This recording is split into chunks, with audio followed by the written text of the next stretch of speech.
گاهی بعضی لحظه ها در زندگی آنقدر بزرگ و واقعی اند که هیچ کلمه‌ای توان توصیفش را ندارد. یکی از آن لحظه ها لحظه زایمان است. لحظه‌ای که زمان کند می شود، نفسها سنگین و چشمها پر از اشک است.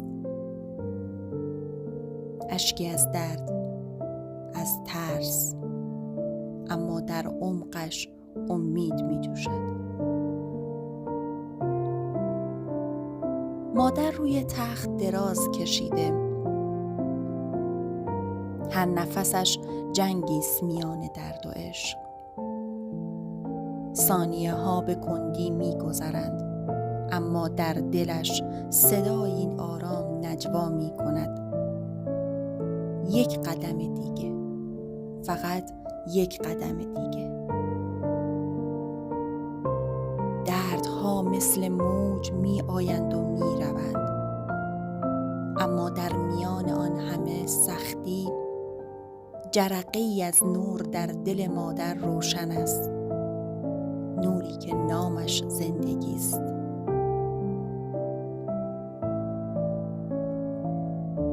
و بعد لحظه‌ای فرا می رسد که جهان برای چند ثانیه ساکت می شود.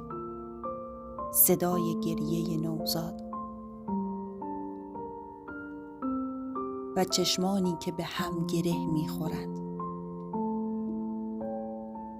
چشمان مادری که از شدت درد خسته است، اما لبخندی دارد که از تمام شادی‌های دنیا واقعی تر است.